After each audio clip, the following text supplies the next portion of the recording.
Hello, everyone. My name is Shakiba Shayani, and I'm the President and CEO of the Guelph Chamber of Commerce, and I will be the moderator this afternoon.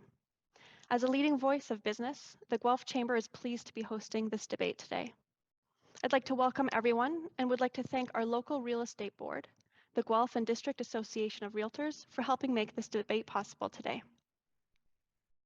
Before we begin, I would like to acknowledge that today we are on the treaty lands of the Mississaugas of the New Credit Nation of the Anishinaabe peoples. During our region's rich history, Indigenous history, these lands have been home to the Attawandaron, the Haudenosaunee, and the Anishinaabe and the Métis. We express gratitude for the sharing of these lands. We acknowledge the tragic history between Indigenous peoples and settlers. And we arrive to be accountable by acknowledging this history and cultivating respect in our relationships with Indigenous peoples and the land. I'll now review the format we'll be using this afternoon. The order in which candidates will speak will be done in alphabetical order of the candidates' last names. First, each candidate will be allowed 3 minutes for opening remarks, and then we'll move into the debate. The questions have come from members of the Guelph Chamber and members of the community. The topics we will cover today include affordability, childcare, truth and reconciliation, healthcare, the economy and post-pandemic recovery, and climate change. Each candidate will have an opportunity to answer every question. Candidates, you will be given 1 minute to answer the question, and you will be able to monitor your time on the screen. Hopefully, that's the tech we're working through. Please note that in the interest of time, each candidate may be cut off after the allotted time has passed. The order questions are answered will be identified by myself on a rotating basis. Candidates, you will have an opportunity for a rebuttal if you or your party have been directly named by another candidate. In addition, rebuttals have the following rules. Rebuttals will not be allowed based on comments made during opening and closing remarks. A request for a rebuttal will be signaled to me by you using a raise hand function in Zoom. There are no rebuttals to rebuttals. My decisions as moderator will be final, and do note that rebuttals are limited to 1 minute. Lastly, each candidate will be given the opportunity for a closing statement. The candidate order will be reversed from the introductions at the start, and closing statements are limited to 90 seconds in length. So that we can get through as many questions as possible, we ask that other candidates be respectful of the time and, as always, of each other. Candidates, please also be sure to mute yourself when you are not speaking. Okay, I would like to introduce candidates in alphabetical order of last name. Let me just check in on our timer before we begin. Okay, it appears we're very close to getting the timer on the screen so that we can all see. In the meantime, we'll use some old school technology on our phones and keep track of time.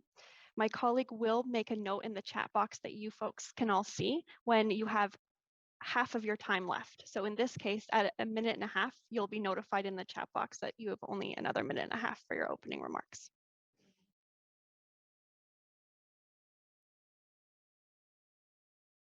Okay, so let us begin with introductions.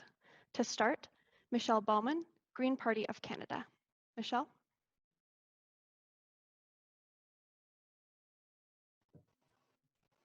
Thanks very much for the invitation. I'm super excited to tell you what the Greens have to offer. I became a candidate for 3 reasons. The first was to tackle the climate crisis while at the same time capitalizing on the enormous potential of the green economy that we have. So a green recovery. The pandemic was predictable, preventable, and Canada was caught relatively unprepared. Greenhouse gas emissions are rising when they should be falling. We haven't met a target in the last few years. And I think I'll make a case today that the Greens have the best plan to tackle the climate emergency. Again, we have this enormous economic opportunity for a green recovery. The second reason was dignity for all in a just society. So the Greens really want to mend all the holes in our social safety net, and the pandemic showed that there were quite a few. One of the main ways we hope to do this is with guaranteed livable income, and we'd also declare a housing emergency. We're very concerned about ongoing systemic racism and rising hate in our communities. The final reason I wanted to become a candidate is because I think we can have better governance. We need to rebuild our nation-to-nation relationship with Indigenous people. Proportional representation is long overdue and long overpromised, so we want to have a citizens' assembly. And the main reason we'd like proportional representation, obviously, so everyone has a say, everyone's vote counts, but perhaps more importantly, so that governments can work together towards a common goal. Right now, our system is set up to be adversarial. And I think Canadians want and Canadians deserve governments that can work together towards common goals. Those are the 3 reasons I became a candidate. Thank you, Michelle. To you, Aisha Jangir from the New Democratic Party of Canada. Good afternoon, everyone. My name is Aisha Jangir, and I would first like to thank the Guelph Chamber of Commerce for bringing us all here today.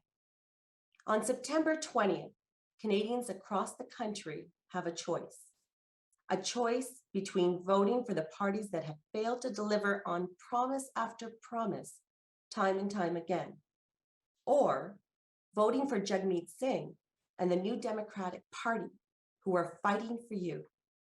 On September 20th, you can make the better choice. All over the country, families are seriously concerned about the climate crisis, the healthcare of our loved ones, jobs, and about the public services that everyone relies on. We've seen throughout the past 18 months that Canada is a resilient nation that can confront any challenge when we have to, when we choose to, and when we come together. But the past 18 months have also shown us that thanks to the decisions made by the Liberals and the Conservative governments, many of the supports that Canadians rely on just weren't there when we needed them the most. To get different results, we must make different choices. What we need right now is the courage to act together. And that is exactly what New Democrats offer to Canadians and what I want to offer to the people of Guelph. We can make life more affordable for everyday people by investing in healthcare, affordable housing, pharmacare.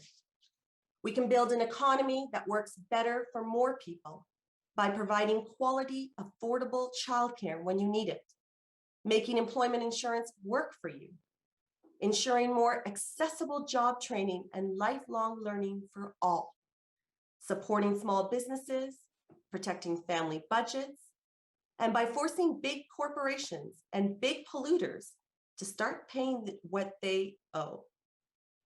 We have a detailed plan to combat the climate crisis that will create good jobs in a green economy. And we will undertake the important work of reconciliation in good faith and in true equal partnership with Indigenous communities across the country.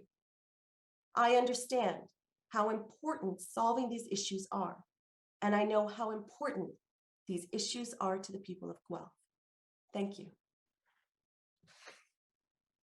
Thank you, Aisha. Next to you, Lloyd Longfield, Liberal Party of Canada. Thank you, Shakiba, and thank you to the Realtors Association as well for sponsoring today's event and for having this important conversation for our community. The last 18 months have been the toughest 18 months that Canada's faced in over a generation, over 100 years. And we faced the challenges together to overcome the effects of COVID on our communities, from the healthcare to the impacts on families and businesses. And now we're at the point of trying to finish the battle against COVID. We have to address the ongoing fourth wave through vaccination programs that we are already instituting in terms of mandatory vaccinations for federal employees, for people that are traveling on federally regulated transportation. We have to provide better healthcare. Something that we found when we were working together in our community was there are a lot of cracks in the healthcare system. And whether that's the long-term care or the support for doctors and nurses on the front line, or working with mental health in our community. That job has to be front and center as we go through the recovery phase of COVID.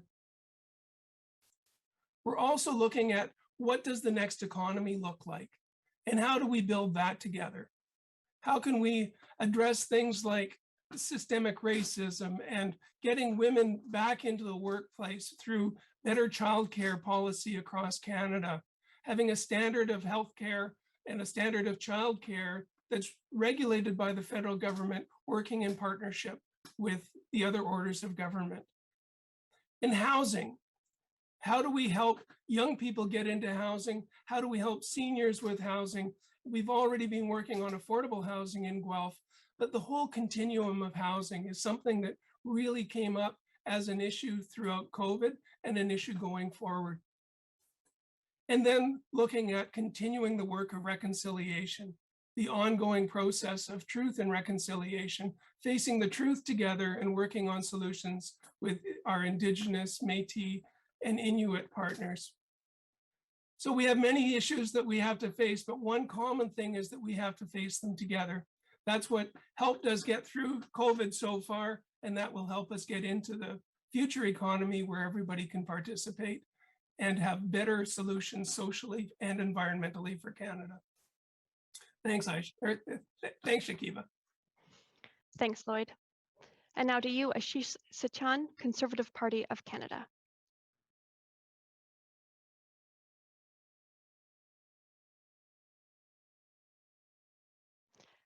Ashish, you're muted.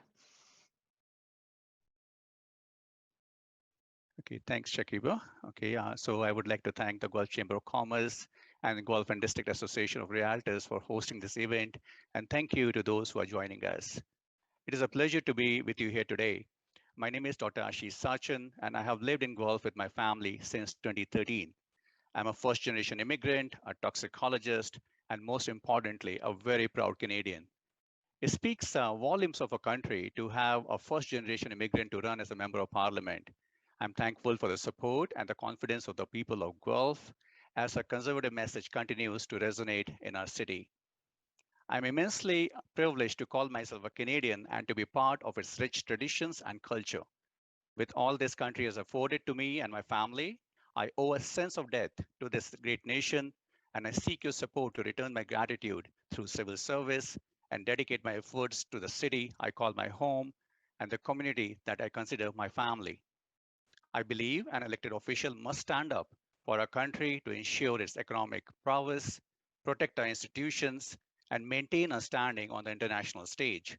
We must ensure our Prime Minister acts with integrity and that our government will take care of our veterans and seniors who have helped make this country what it is. Since the 2019 election, we have unfortunately seen a government that continues to place their personal interests before the needs of Canadian citizens. Rather than focusing their elected duties in the ongoing COVID-19 recovery efforts and the humanitarian crisis unfolding in the Middle East, we have gathered here today as the Trudeau government instead focus their ambition to seek a majority government.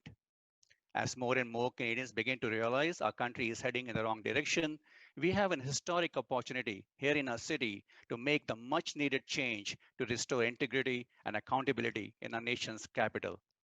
On Monday, September 20th, voters will have a choice: a continuation of an irresponsible, mismanaged, and scandal-plagued government, or the opportunity to start anew with a conservative government dedicated to secure the future for our families, our city, and our country. With this, I'm happy to be here, and thank you again for inviting me to this debate. Thank you, Ashish. Well, we'll begin with our formal questions. I apologize, we are unable to put the timer on the screen as planned. I hope for the candidates, what we're doing for them, which is notifying them at the halfway mark, is sufficient for now. And certainly there's grace in that ability to finish thoughts. So we'll keep up with the flexibility here. And if we're able to bring the tech back online, we will do so. And so before we jump into the specific topics and headlines that I identified would be covered, I am hoping that we could take 60 seconds each for you to tell us about why you personally, as a Guelphite, would be the best representative for Guelph in federal parliament. We'd like to get to know you. I will begin with Aisha.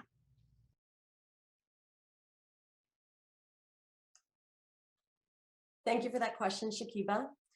I believe I would be the best candidate to represent Guelph as your MP in Ottawa, because I've lived here my entire life.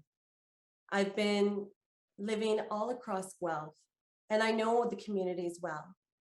I'm a registered nurse, and my specialty is mental health. I understand the difficulties that people experience when it comes to affordability, when it comes to their access to healthcare. When we talk about the climate crisis, it's important to recognize that much needs to be done. And it is the New Democratic Party that can ensure that the work does get done, and that we're going to tackle climate crisis to win. I'm committed to our neighborhoods. I'm committed to the families. I'm not a career politician, but I am definitely here to continue advocating for my community and to support people, to listen to them, to respond to them. Thank you, Aisha. Thank you.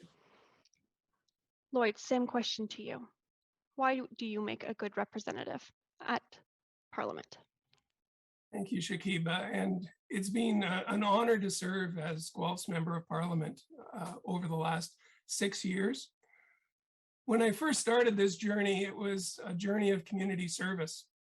When I was first asked if I'd consider to run, I thought, I've never been involved with politics. I'm not a politician. I come from a business background. I was president of the Chamber of Commerce and working with all the businesses and not-for-profits in Guelph and making connections that way. But really, politics wasn't something that I was aspiring to. But putting it into the framework of community service is really what has given me my guidance through the times that I've had as a member of Parliament. And really, in the last year of fighting COVID and drawing on the experience from the Chamber of Commerce of making connections within the community to work on issues together, to solve problems together, is something that all of us are aspiring to. And as a member of Parliament, I have the opportunity to bring people together to address the concerns of the community, whether it's housing or mental health or business or environmental concerns. Thank So you, I Lloyd. love the connections, and I'd love to continue to do that. Ashish, Hi, why would thank you make? thank you again. Thank you, Aisha. Thank you, Shakiba, for that question here.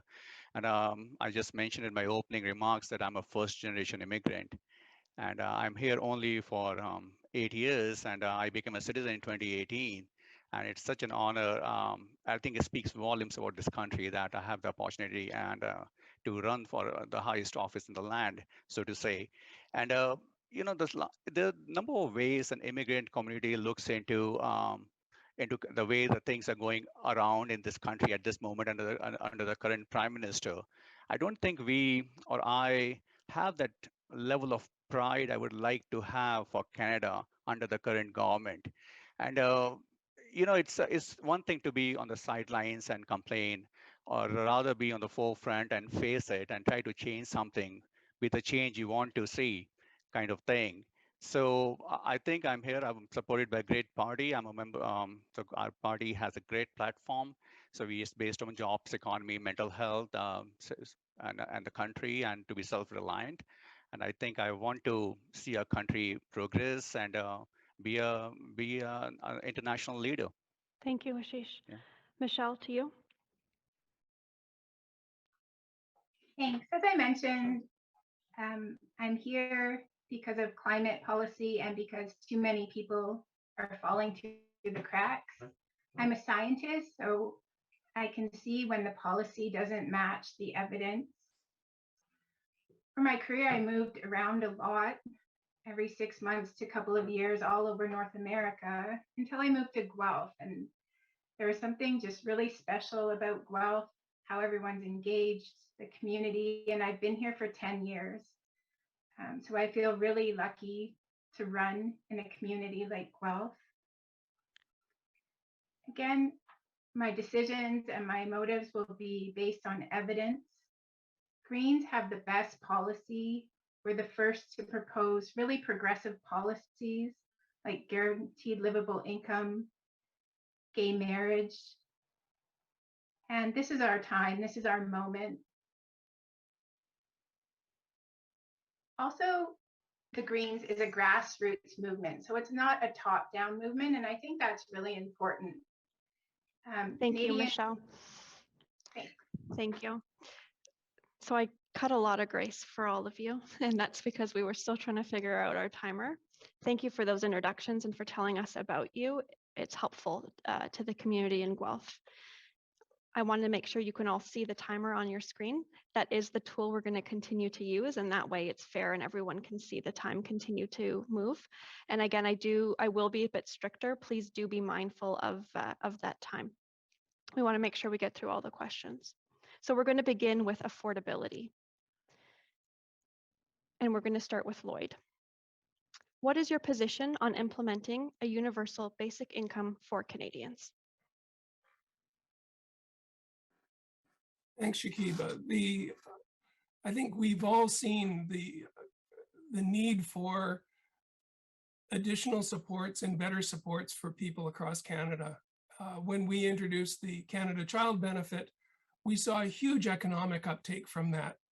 When we introduced the CERB during COVID, we saw what that did to keep communities intact and families together and people paying bills.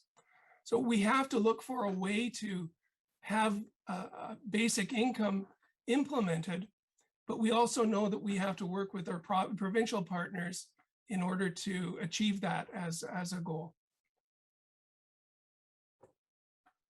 Thank you. Thanks for the timer. Great, thank you, Lloyd. Next is Ashish. What is your position on implementing a universal basic income?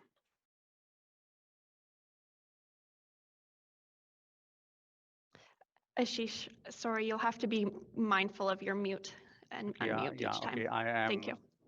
Thank you. So I've been on the thousands of doors in Guelph, and affordability is a huge issue for Guelphites. And we know that the price of everything has gone up. The inflation is at the highest rate. Gas prices have gone up. Housing prices are going up as well. So I think Canada's Conservatives have the plan, Canada's recovery plan, to make sure that everyone has good jobs, good paying jobs, and there's more money in the pockets of Canadians. Thank you, Michelle.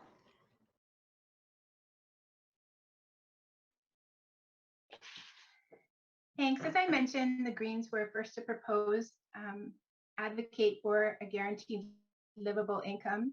10% of people in Canada don't live a standard of living enshrined in the Universal Declaration of Human Rights. So we need to mend our social safety net so no one falls through the cracks.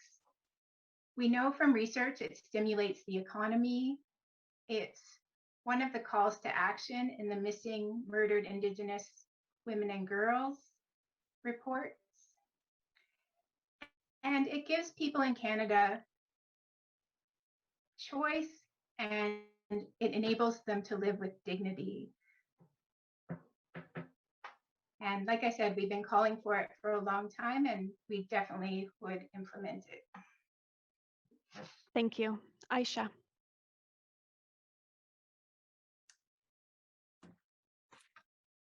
While the ultra wealthy made record profits, families across Canada have just gone through one of the most difficult years of their entire lives. People are just looking for a break. We will move towards basic livable income. It's not, what we currently have is not working for most Canadians. and we need to make a change. It's time to make investments where people need it most. Addressing out of control housing prices, reducing the student debt burden, making prescription drugs available to everyone, and investing in good quality jobs all over Canada. Everybody wins when we deliver better public services that all Canadians can rely on. Families know that, and so do businesses. Thank you. Move on to the next question and begin with Ashish. The question is, housing has become increasingly unaffordable in Guelph and across the country, a trend that has been exacerbated by the pandemic. Housing supply issues have a fairly significant impact on long-term housing affordability. What can the federal government do to help with housing supply issues across the country? Thanks, Shaki, for that question. Here, okay, we are not, the way I would like to answer is that we are not building enough homes to keep up with Canada's growing population. This is a big part of why homes are getting harder and harder for Canadians to afford. And there's a lot of foreign money flowing into Canada's housing market. And Canada's recovery plan, which Canada's Conservatives have, will address both these issues and will make homes more affordable for owners as well as the renters. We will implement to build 1 million more homes in the next 3 years. And we will review the extensive real estate portfolio of the federal government as well, the largest property owner in our country. And we'll build more homes near the public funded transits, and will ban foreign investors from buying homes here if they're not planning to move to Canada. And we will encourage foreign investors to build rental housing for Canadians. I think that will solve the problem which we are facing currently. Thank you, Ashish. Michelle, question about housing supply and the role of the federal government. We have kind of a few approaches, one for renters. The first thing we'd like to see is a moratorium on evictions continue during the pandemic. And then after that, rent control and some retroactive rental arrears until we can get the affordability down to a reasonable level. As has already been said, regulations to deter predatory practices. We'll also invest in housing, but it'll be really targeted. So 50,000 supportive housing units this decade, 300,000 deeply affordable. And these recommendations are consistent with votehousing.ca and other nonpartisan groups. We also have very targeted specific programs for disabled youth and Indigenous communities. Thank you. The same question to you, Aisha. Everyone in Canada should have a safe, affordable home. Too many people are struggling to make ends meet every month as housing prices continue to go up. Lloyd, I know you care about the lack of affordable housing in Guelph, but let's look at what your government has actually done about it. I've talked to some of the city council members, and they have told me that the Liberal program is basically just a subsidy to developers. It doesn't do much for renters themselves. Mr. Trudeau is now promising an anti-flipping tax to crack down on property developers who flip homes for quick profit and drive up house prices. It's a good policy, and we need the tax. But then the newspapers revealed that the Liberal candidate in Vancouver Granville, in one of Canada's biggest real estate flippers, he can't even remember how many houses he has flipped. But the media reports that he has sold at least 42 properties in Vancouver in the last few years, making millions. Voters are fed up with the, thank you. That's your time, thank you. Lloyd, it's your turn. And because you were called specifically out, we will give you an additional minute if you choose to use it. Thank you, Shakiba, and thank you for framing. I think you framed the question very well, that the supply of housing is really an issue that we have to deal with in Guelph. And working with the realtors and the Home Builders Association, they have also identified this as an issue that we have to work on together. We have to fast track the permitting process, working with City Hall. And on our platform, we have $1 billion fund put in place to help municipalities with e-permitting and ways of reducing red tape so that we can create housing solutions. It's not just about affordable housing, as I said in my opening statements, it's the housing continuum, that we need a stock of all types of housing to be available to people that want to get into the market. So we need to bridge the gap with the municipalities in terms of the cost of implementing better housing programs. And I look forward to working together with City Hall on that. And with the mayor, we've had some discussions on this already, and I know going forward, we need to find those solutions together. And we are working with the Federation of Canadian Municipalities and with the Canadian Mortgage and Housing Corporation, where we have about a dozen projects so far identified in Guelph to put cranes in the air. And it's great. When I was president of the Chamber of Commerce, we hadn't had cranes in the air for a long time. It's great to see them happening now for rental units, for seniors units, and for condos. Thanks, Shakiba. Thank you, Lloyd.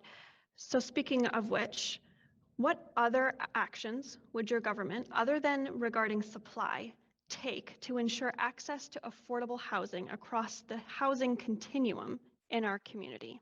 So what other actions? Michelle, we start with you. Thanks. As I mentioned last time, we have programs specific to disabled youth and Indigenous communities. Some examples for disabled communities are we mandate 30% of housing developments be suitable for the disabled population. With respect to youth, we'd increase funding to shelters and pair those with mental health supports until they can get into affordable housing. With Indigenous communities, the initiatives would be Indigenous-led. So we're there to support the Indigenous communities, but we're not there to tell them how they should tackle their housing crisis. Thank you, Aisha. Other than supply, how would the federal government ensure access to affordable housing across the continuum? Because the cost of housing or accommodations is really high, majority of Canadians are suffering from feeling house poor, which means that they're spending more than 30% of their income for housing and utilities. The Liberal government keeps talking about housing, but for Canadians struggling every month to keep up with rising costs, this is urgent. Under Justin Trudeau, Canada's house price to income ratio is the highest in the OECD by a large margin. Only a third of Canadians could afford to buy any type of home right now. Under Justin Trudeau, prices of homes has increased by 55%. We've got a plan to invest right now to create 500,000 units of quality affordable housing across the country. Our plan will create jobs and build the rental, cooperative, and social housing that is so desperately needed. Thank you. Thank you, Lloyd. Other than supply. Thank you. And there's many aspects to solving the housing crisis. The supply is one piece, but helping people with the financing and the sourcing of their homes is another part of it. And the two have to work together. One thing that we're looking at is banning blind bidding so that when people are buying a house, there's a more transparent process to get to the sale price or the purchase price of the home. Having a legal right for home inspection is another area to make sure that, similar to buying a used vehicle, you can know what the history is of the property that you're looking at. Ensuring that lenders can defer up to 6 months if family circumstances change. And then changing mortgage rules so that reducing the cost of insurance on CMHC mortgages. Thank you, Lloyd. We're going to move to the topic of childcare. We have one question, and we will begin with Aisha.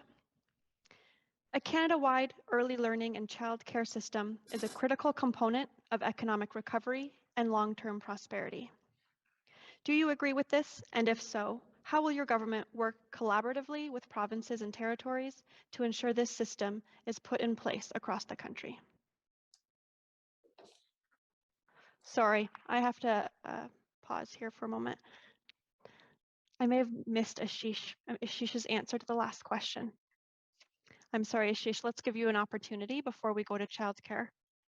Okay, let me get back to my. No problem, and let me ask you the question again. Sure. What other actions other than related to supply would your government take to ensure access to affordable housing across the housing continuum? Apologies all. Yeah, no problem. Thanks, Shakiba. Here, I think one other supply, I think we have to look into the mortgages aspect of it.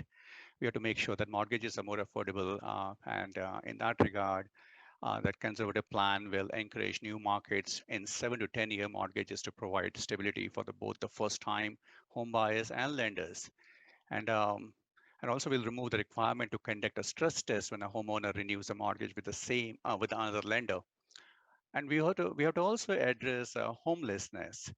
And to address homelessness, Canada's conservatives will re-implement the housing first approach, which has been watered down by current federal government. And also we will revise the federal government substance abuse policy framework to make recovery its overarching act. And also, we have to address the Indigenous housing issue, and Canada's conservatives will continue the conservative commitment to reconciliation with Canada's Indigenous people by enacting a for Indigenous and by Indigenous strategy. Thank you, Ashish. Lloyd, 1 minute for rebuttal. Thank you. It was mentioned the Liberal government's policy on housing, and just to underscore that it's a $72 billion commitment over 10 years to improve housing across the continuum of housing. Part of that is the rapid access funding for housing. We have a few projects in Guelph that have applied in for that, which is a co-investment fund with developers to stimulate and increase the speed of having housing developments in our community for affordable housing. I look forward to the $2.7 billion that's being topped up into that fund so we can get a few of these projects across the line. Thanks, Shakiba. Thanks, Lloyd. So apologies, we'll now move to the childcare question, beginning with Aisha, and I'll repeat it. A Canada-wide early learning and childcare system is a critical component of economic recovery and long-term prosperity. Do you agree with this? And if so, how will your government work collaboratively with provinces and territories to ensure this system is put in place across the country? Thank you for an excellent question. I can share with you that for a short period of time, when my daughter was 4 years old, I had moved to Montreal, and I was very fortunate for their subsidized childcare service available. And I only had to pay $10 a day for exceptional childcare. Parents are stressed and struggling to find quality childcare spots close to home that won't break the bank. Childcare costs in Canada are among the highest in the world. The Liberals have been promising universal childcare for decades, and they should have taken care of Canadian families a long time ago. Childcare, in fact, is the most smartest investment we can make in our future and our economy. New Democrats will ensure high-quality, affordable childcare is available for all Canadians. Affordable childcare means not having to choose between having a family and having a career, being able to save for child's education or our own retirement. Thank you. Thank you, Aisha. Lloyd. Thanks, Shakiba. And I'm so excited to see that this is in the platform and in fact has been implemented in 8 provinces and territories already. I look forward to Ontario getting on board with the other provinces and territories that are moving towards $10 a day childcare within the next 4 years, going to 50% reduction in childcare costs immediately. So the funding is there. It's a $30 billion fund that's by application through the provinces and territories. And that's going to free up money for families to spend on the economy or on housing and other things other than on childcare. And I have a group in Guelph that we've already pulled together of experts that are going to help with the implementation of early learning and childcare in our community. Ashish. Thanks, Shakiba, for that question again here. Okay, and the Conservatives, when it comes to childcare, will put parents back in the driver's seat. I think it's because parents know best what their children need and what their family need. And when it comes to making the best choices for the children, I think the parents, we have to put parents on the forefront. And we'll put forward a proven plan that will address childcare needs for all Canadian families. The conservative childcare plan will also enable more women to choose to participate in the workforce. The conservative plan will provide direct benefits to parents so that they can make the best choice for their own families. In contrast, Trudeau's plan is an extensive outreach of Ottawa No's best approach. The Liberals have made childcare promises in 8 previous elections since 1993 and have consistently broken every one of them.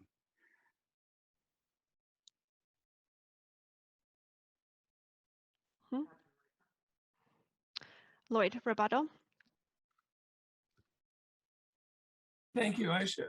Thank you, Shakib. I'm sorry. Aisha had mentioned and Ashish had also mentioned the Liberal failure to get across the line on childcare.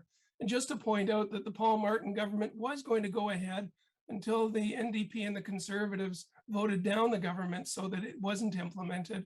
And then we had 10 years of Stephen Harper not implementing childcare.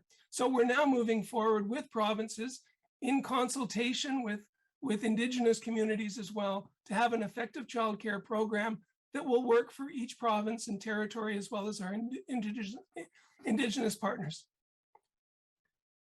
Thank you. Michelle. Thanks, yes.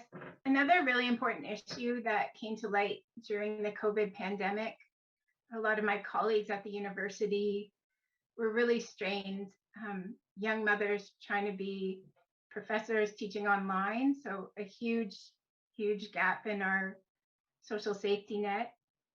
The Greens went through kind of all the evidence, and we didn't feel we had enough to nail down some specifics, but we did benchmark 1% of GDP for funding. And then we'd go through a consultation process with all the stakeholders to try to find the best path forward. We'd extend parental leave to elder care and miscarriages, and also have culturally appropriate spots for First Nations, Inuit, and Métis. Thanks, Michelle. Aisha, I see your hand up for rebuttal. I'm just lowering my hand. Thank you very much. You know, Lloyd, it was nice for you to mention and remind everyone of 10 years of Harper. But I'm going to remind you and everyone else that we've had 6 years of Trudeau. Childcare is long overdue. And when we talk about supporting families, when we talk about thriving communities and the ability for women to equally be in the workforce, we must have childcare, and we need childcare now. Thank you. Thank you. We're going to move forward with a couple of questions regarding truth and reconciliation. We will begin with Lloyd. Canadians are horrified by the discovery of unmarked graves of children at residential schools across Canada. With inquiries in progress and the recommendations of the TRC only starting to be realized, much more work is required. How does your party plan to implement the recommendations of the Truth and Reconciliation Commission? Lloyd. Thank you, Shakib. And unfortunately, only having 60 seconds, but to get to the highlights of creating a Center for Truth and Reconciliation, a physical location that will be staffed to deal with the remaining issues around the calls to action. 80% of the calls to action are either partially or fully implemented, but we know there's more work to do. And we were all outraged by seeing the discovery of the young people's bodies at the schoolyards, places where they should have been in care, and instead they ended up in graves.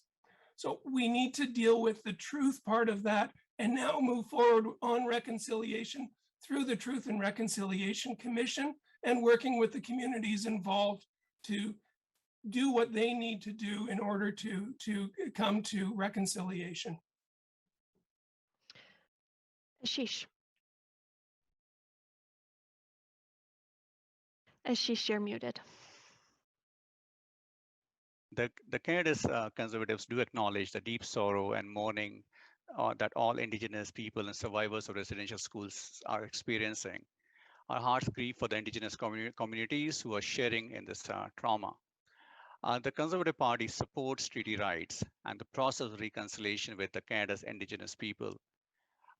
The Conservative Party also created a Truth and Reconciliation Commission as part of the 2007 Indian Residential School Settlement Agreement, which recognized that the Indian residential school system had a profoundly lasting and damaging impact on Indigenous culture, heritage, and language. Okay, we need to do the hard work of tackling issues that will improve the lives of Indigenous people across Canada, that include providing First Nations people with clean drinking water and end boiled water advisories on reserves. Okay. Thank you, Ashish. Yeah. Michelle. Yeah, I'd just like to make a little bit of a correction that these weren't discoveries that were made, they were confirmations. So for anyone that was listening, Indigenous peoples have been telling us for a long time that this happened. So I'd like to call it confirmation and not discovery. Again, the Greens were the first to call for all calls to action in the Truth and Reconciliation to be realized as soon as possible. As Ashish said, one close to my heart is water. And another thing to recognize is that the residential schools have been replaced by foster care. So it isn't something that happened in the past, it's something that's still happening now. And it's a little less barbaric, but Indigenous children are still being taken from their parents, and we really need to address that. So those are a couple of the recommendations close to my heart. Thank you, Aisha. A few years ago, I had an opportunity participating in the blanket exercise by Kairos. That experience helped me understand and personally commit to truth and reconciliation. It is actually every Canadian's responsibility to commit to the truth and reconciliation. Justin Trudeau and the Liberals talk about reconciliation and promises to respect Indigenous rights, but instead spends millions of dollars fighting First Nations kids in court.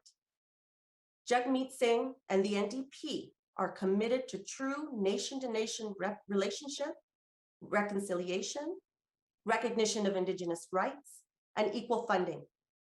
Under our plan, we will commit to safe housing, clean drinking water now, respectful, safe access to healthcare, ending the underfunding of Indigenous children's services. Thank you. Lloyd for rebuttal. Thank you, Shakiba. And just to correct the record, that our government did implement a new act to support Indigenous children, families, and youth. It's the act representing Indigenous, Métis, and Inuit children, families, and youth that was passed in January 2020, and it was co-signed on the protocol by the AFN on the 7th of July 2020. We're working with Indigenous communities to have childcare where it needs to be with Indigenous families. And that was a huge step forward, which is now going through the distinction-based implementation so that we can come to the right solution for each Indigenous community to keep their children where they need to be.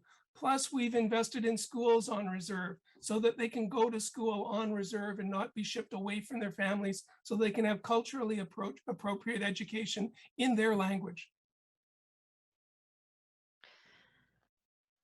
Thank you. The next question regarding truth and reconciliation as a topic will begin with Ashish. Despite being one of the most water-rich nations in the world, Canada has been unable to guarantee access to clean water to all Indigenous peoples. How do you plan to accelerate access to resources like clean drinking water to these communities? I think we have to take a holistic approach in this regard. And you're very right, Shakiba, that we're a G7 country. We are through 2021, and we don't have clean drinking water for our fellow Canadians. And so there are a lot of problems. And as Aisha did mention, that last 6 years, we have not made any progress under the Trudeau government. So we have to move ahead, and we have to have a holistic approach. We have to provide economic opportunities or support for education for more Indigenous people. And we have to provide Indigenous businesses better access to government procurement opportunities. And human, well, we have to also approach this, provide mental health support to Indigenous communities. So there's a lot of issues which we have to tackle with the there are a lot of issues we have to tackle with the Indigenous community. And hopefully we can at least end this clean drinking and this boiled water advisory for on the reserves. Thank you. Michelle. Yeah, I mean, we know how to get water to communities. If there was a community in Guelph that didn't have water, it would probably be fixed by the end of the day, the end of the week at the latest. So it just needs to be a priority. Even if we did get water to the reserves, to remote Indigenous communities, their housing is in disrepair, whether it's in urban, rural, or remote areas. So the water still might be contaminated through the pipes in the houses. There's the huge grassy narrows issue of contaminated water in the environment that hasn't been cleaned up, that's long overdue. I mean, we know how to get water to communities. It needs to be a priority. There are other remote communities with water. Aisha. This is a very, very important discussion, and ensuring that Indigenous people have clean drinking water on their reserves is extremely important. In fact, we had held a town hall meeting with Nikki Ashton talking about the need and the importance of safe drinking water in Indigenous communities. You know, Justin Trudeau promised clean drinking water, but only delivered more delays. Trudeau moved the deadline for lifting all drinking water advisories to 2026, a full 11 years after he just promised it. 1 in 5 First Nations children living on the reserve live in inadequate and overcrowding housing.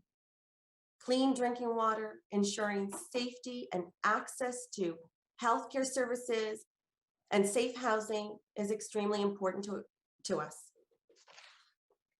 Lloyd, and an additional minute if you so require it. Thanks, Shakiba. And this issue is something I think Canadians all relate to. We know that the situation of having access to clean water is a fundamental human right. I was at the Bay of Quinte, the Mohawks nation, where there were 5 boiled water advisories within 100 kilometers of the 401. The issue there wasn't the new water treatment plant, it was the piping to the community. So as we get into solving the problems, then we have to get into the piping. Up in Northern Ontario, we had to get into the solution of training water operators and then getting them adequate pay, which is in our platform, because water operators that get trained then can get scooped by the local paper mills and make more money. So instead, trying to keep them within their communities. When we were elected in 2015, there were 103 boiled water advisories. We've eliminated 109 boiled water advisories. The increase in boiled water advisories is because of more stringent water standards, as well as the need for us to stop polluting our clean water. So as we move forward, we're creating the Canada Clean Water Agency that will also be working in consultation and membership of Indigenous communities to be on the board. An elder in Sioux-Lachute, Ontario said to me, "Stop poking holes in Mother Earth and we won't have dirty water." He really summed it up for me. We have to, first of all, make sure the water's clean in the first place, and then we have to provide the support for the large infrastructure, for piping, for the training of operators, and for the operating and maintenance so that they can buy filters. Some communities had the facilities, but no budget for filters. So that's all been changed since 2015. Very complex, and thanks for the extra time. Thank you. We're going to move on to the topic of healthcare. The first question will begin with Michelle. Prior to the pandemic, Canada was facing a staffing shortage in hospitals and long-term care homes. This has now become its own crisis. How will your party address this?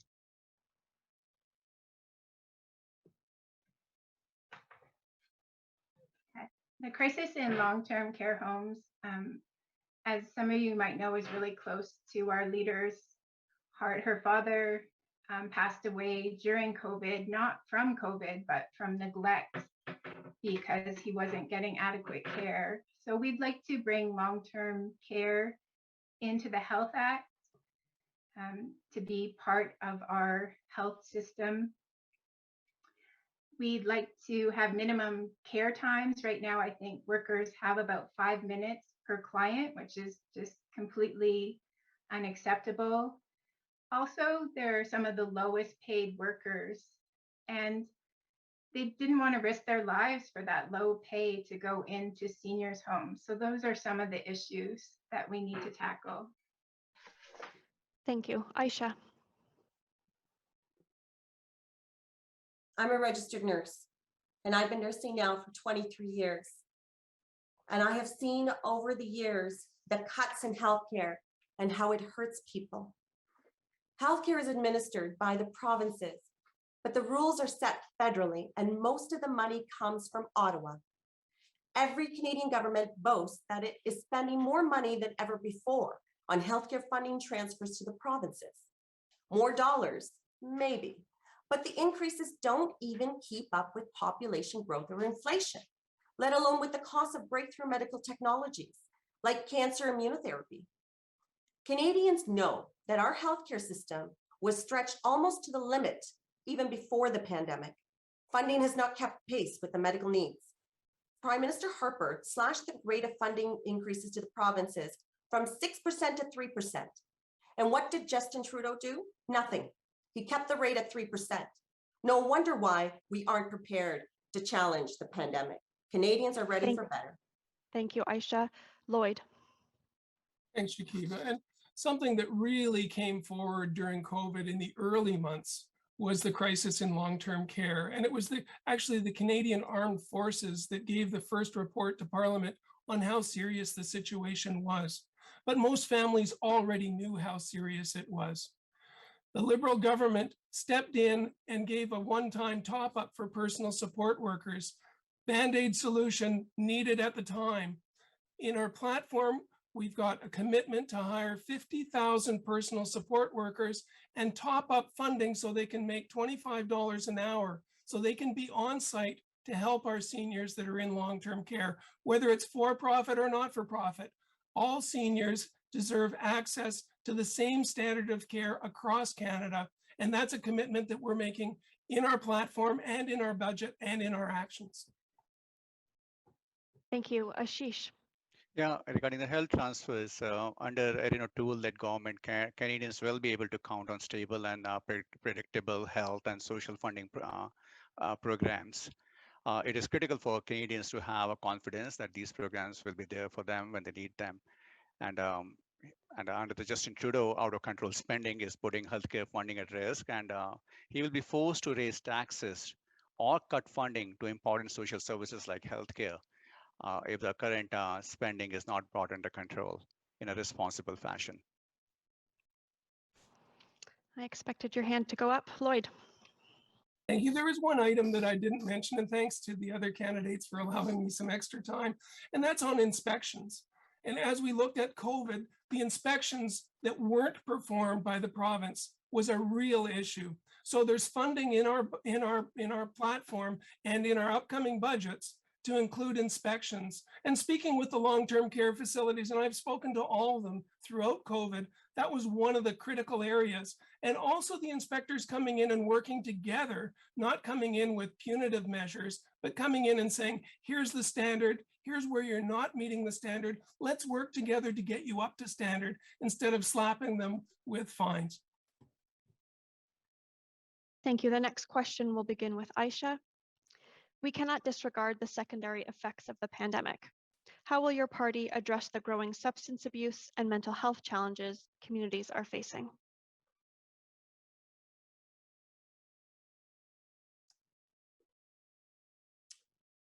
It is troubling to see the increase of opioid drug overdoses, these accidental deaths, the drug poisoning out in our streets, the lack of access to mental health care from children to adults, and something needs to be done. And what we need is commitment and courage to strengthen our Medicare system that will include mental health services.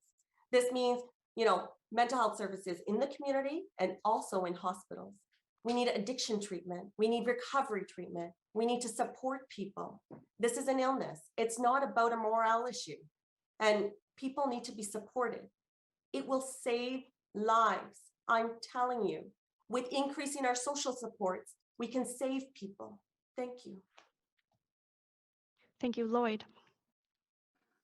Thank you, and thank you for bringing this very important topic. And thank you for the work of the Chamber in downtown Guelph, looking at this as an issue that we need to work on together. One of the tables that I sit at, in fact, I convene, has to do with mental health in our community. And one of the areas of mental health that goes into the opioid crisis is the adverse childhood effects, and working with the mental health professionals to help people that are self-medicating that results in opioid deaths. Working with the Community Health Center in downtown Guelph, we've been able to provide them new funding of $1.1 million to address the opioids crisis in our community. And then working with partners like the Chamber and other partners to bring people to a better place, including housing, including nutritious food, and including the social supports that they need to get through the crisis that they're facing in their personal lives. Ashish. Yeah, okay. See, mental health is one of the 5 pillars of Canada's recovery plan, and we know how important this is for our country and for all Canadians. This pandemic has really deepened Canada's mental health crisis, especially for youth. It is estimated that 1 in 5 Canadians have suffered from depression, anxiety, or post-traumatic stress disorder. And Canada's Conservatives will address the mental health issues by recognizing that mental health is health, and will make historic investments to help those in need. With the Mental Health Action Plan, Canada's Conservatives will massively boost health transfers to provinces by at least 6% annually, doubling the Liberal commitment and representing nearly $60 billion more of healthcare over the next 10 years. We'll work with the provinces to invest in mental health as a priority, and we will encourage employers to add mental health coverage to their employee benefit plans. Thank you, Ashish. Michelle. As Ashish mentioned, 1 in 5 Canadians suffer from mental health issues in their lifetime. Recent estimates have suggested that the costs of those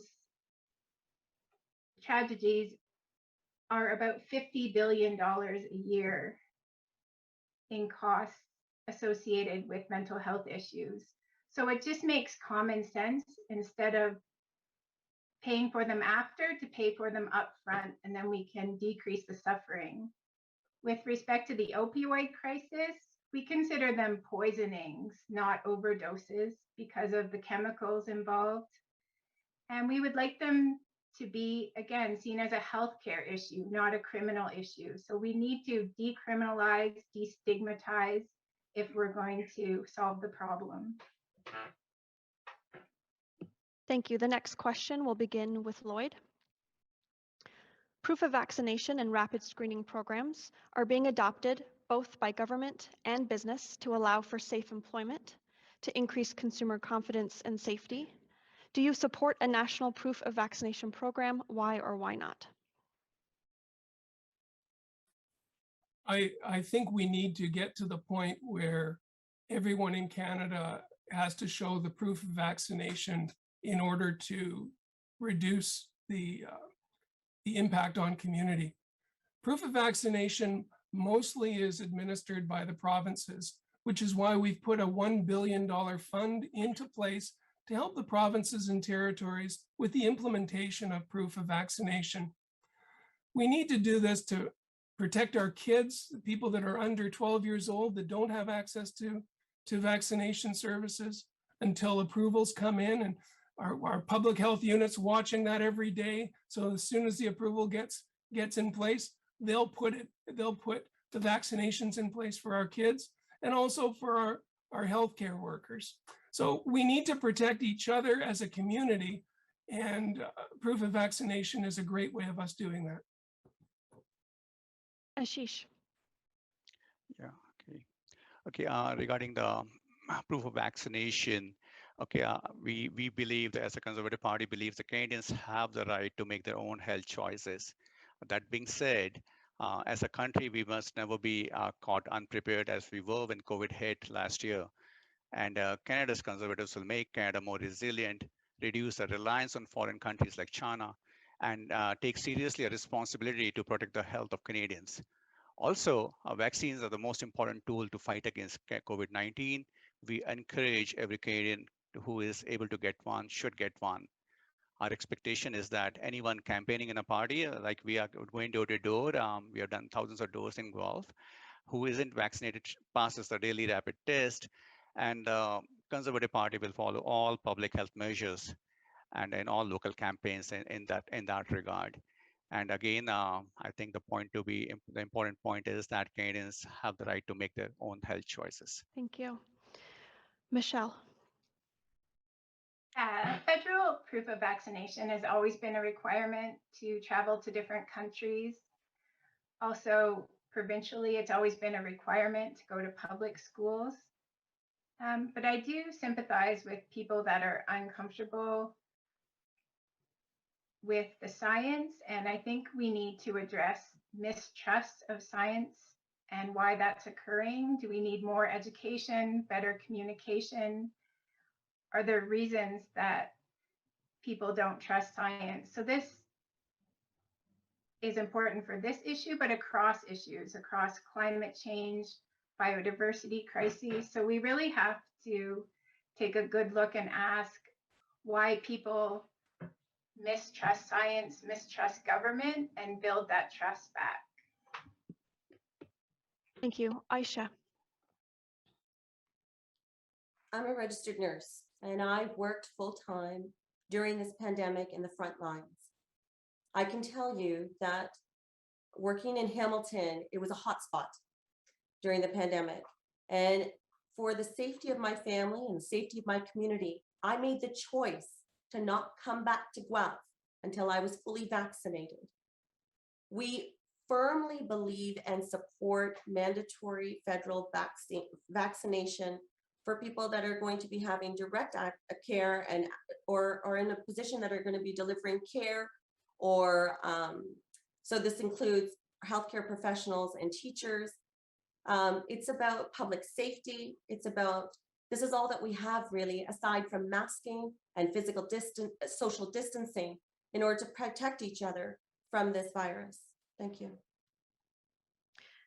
Thank you. We're now going to move on to the topic of the economy and post-pandemic recovery. The first question will be posed and we'll begin with Ashish. Canadians benefited from the cross-party commitment and collaboration on doing whatever was needed to address the acute needs of the pandemic. This has, however, created an unprecedented deficit. What is your party's plan moving forward to work towards a balanced budget? Ashish, you're muted. Okay, the jobs and economy are one of the biggest pillars our Conservative plan has. And over the course of the pandemic, millions of Canadians have lost their jobs, with women accounting for more than half of year-over-year employment losses. The tourism and the hospitality sectors were among the hardest hit. We were, as well as some part-time and temporary workers. To get our economy back on track, Canada's recovery plan will recover 1 million jobs lost in the sectors hardest hit by the pandemic, and get as many people back to work in good jobs in every part of Canada, in every sector, as quickly as possible. Once the Canada's emergency wage subsidy ends, Canada's Conservatives will introduce the Canada's job search plan to get Canadians back to work. And O'Toole government will pay at least 25% of the salary of the new hires for 6 months after CEWS expires. Ashish. Michelle, to you, how will your government work towards a balanced budget? Yeah, the Greens were really excited last election to put forward a carefully costed program that would balance the budget. And obviously that's going to be tougher to do now with this huge debt that we've run up. Again, I'd like to stress that Greens are proactive. So we would like to think we would have prevented or at least minimalized the impacts of the pandemic. When people talk about social programs, they think of costs, but when the Greens think of social programs, they think of savings. So we could save huge amounts on pharmacare. Pandemics are expensive, climate change is expensive, poverty, homelessness, and as I said, poor mental health are expensive. So we have to look for those cost savings. Thank you. Aisha. Trudeau is giving his rich friends a free ride when we need them to pitch in and do their fair share. Canadians have sacrificed enough and shouldn't have to pay for the recovery. Instead, billionaires and corporations that profited from the pandemic should have to pay. The wealth of Canada's billionaires has increased by 78 billion since March 2020, while 5.5 million Canadian workers lost their jobs or had more than half of their hours cut at the pandemic's peak. We need to make our tax system fair and invest in services people need by ensuring the ultra-rich and corporations pay their fair share, getting rid of tax loopholes for the richest and big corporations, and getting tough on tax evasions and tax avoidance. It's about priorities. To you, Lloyd. Thanks, Shakiba. I think I'm thinking back to April 2020, when the Prime Minister said, we're going to have your back for as long as it takes. And we have had Canadians back all the way through the pandemic and through the different waves of pandemic, and now going into the fourth wave. So now isn't the time for us to say, okay, now we're going to start cutting costs and we're not going to have your back anymore. We need to continue to support Canadians through the recovery of COVID. On our platform, we have a 5-year costed budget for everything that we're talking about doing. Standard & Poor's and Moody's have both given us AAA credit ratings. Our debt to GDP is lower than most countries in the G7. So we are within our means to invest in Canadians, and we're going to continue to do just that. Thank you. The next question will begin with Michelle about interprovincial trade. So we know that interprovincial trade and commerce remain a key challenge in Canada. For example, it's easier to buy a bottle of California wine in Ontario than it is to buy a bottle of British Columbian wine. How does your party propose to address this issue? Michelle. Yeah, I was actually really shocked when I read part of the platform that how much Canadians import that they could grow at home. So it's not bananas, coffee, the things you would think we would import. So the Greens are committed to increasing what we produce in Canada by 30%, because it just doesn't make sense that strawberries from Ontario cost more than strawberries from California. So we have to look at the reasons behind why that's happening. And yeah, it definitely should be easier within provinces and between provinces than between countries. Things coming, now we're having milk imported from the US that we can clearly produce in Canada. So we need to put a magnifying glass on that and fix those problems. Aisha. Thank you.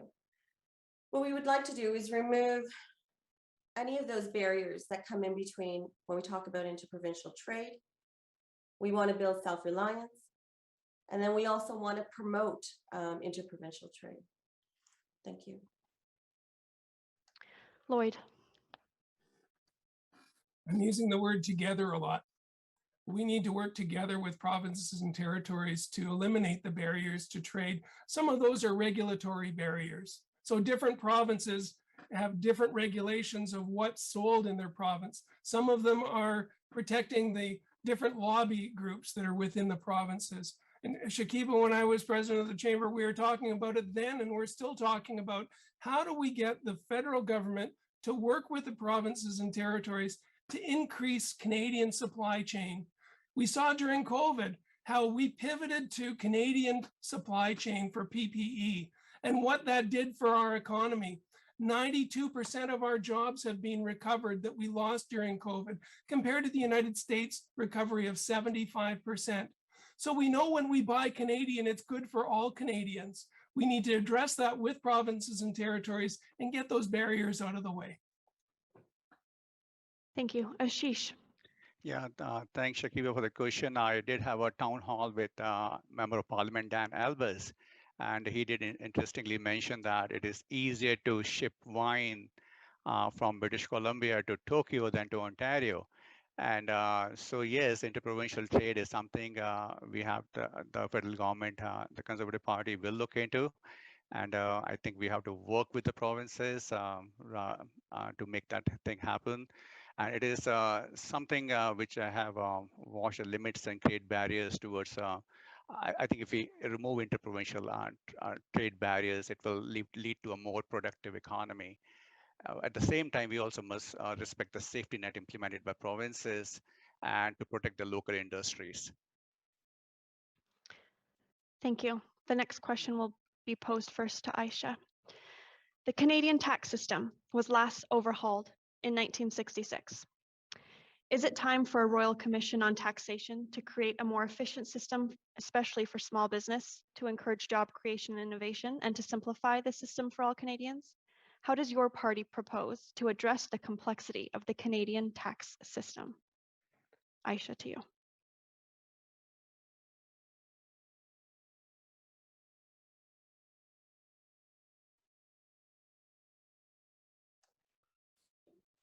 Trudeau talks a good talk, but he voted against a 1% on wealth tax over 20 million and refused to tax companies that have profited during the pandemic. He stood by while grocery chains made profits and clawed back pandemic pay from frontline workers. O'Toole, a Bay Street lawyer with a long history of fighting for the wealthiest corporations in Canada's elite, voted against the wealth tax. Our solution: we need to make our tax system fair and invest in services people need buy, ensuring the ultra-rich and corporations pay their fair share, getting rid of tax loopholes for the richest and big corporations, and getting tough on tax evasions and tax avoidance. Thank you. Thank you, Lloyd. Thank you to the Guelph Chamber and the Canadian Chamber of Commerce for continuing to advocate for simplifying our tax laws in Canada. We have built a layer upon layer upon layer system of taxation that has to be simplified. We've had a conversation offline over the last few years, Shakiba, with your members about this, and I think that a Royal Commission is one approach. Another approach could be working with the Senate.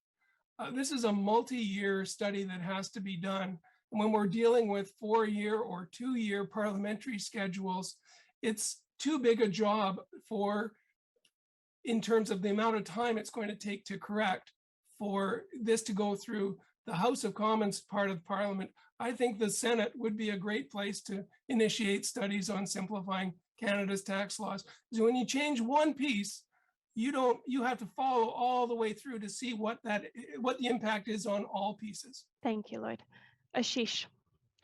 Yes, thank you, Shakiba, for that question again. And the Canada's Conservatives will really work towards a more responsive the Canada Revenue Agency. And Conservatives will ensure that the CRA is responsive to the needs of Canadians and delivers quality services and advice, respects small businesses, and focuses its efforts on wealthy tax evaders and big corporations. And in that regard, Canada's Conservatives will make the taxpayer ombudsman and officer of parliament with order-making authority. And we will also impose a duty of care, a legal obligation to a reasonable standard on CRA. We'll also create a welcome to CRA program and materials for small businesses and allow businesses with less than $60,000 in revenue to use simple cash accounting. I think that would be the answer to your question, Shakiba, here for me. Thank you. Lloyd, rebuttal, and we'll try and keep rebuttals a little bit shorter just so we can keep on time today. I appreciate that you're giving me time, and I don't want to overdo it, but the Liberal Party and Prime Minister keep getting mentioned. The tax fairness is something we can work on right away and are working on right away. And taxing the ultra wealthy, the top 1%, something we did very early in our mandate. And we are working on tax fairness. But in terms of the complexity of the Canada Tax Act, which is what you were mentioning, that's a big job that needs to be done over many years. Thank you. Michelle? Yeah, I have a huge kind of long laundry list, but we've been advocating for a while for an arm's length federal tax commission. And as like Lloyd said, it will take a while. Advocate for empty home tax, luxury tax. Make sure that CRA focuses on offshore tax havens and not targeting average Canadians. Again, we were disappointed that the 1% tax on the wealth above 20 million didn't go through. That's really low. Things like taxing Netflix, Facebook that aren't paying their fair share. Putting a transaction tax of 0.5% on the financial sector, increasing the corporate tax rate from 15 to 21. And I have to get my favorite in, eliminating all fossil fuel subsidies. Thank you. Okay, the next question will start with Lloyd. There are currently 800,000 unfilled positions in Canada. We hear a lot about job creation, but how will your party address the current labor shortage? Lloyd.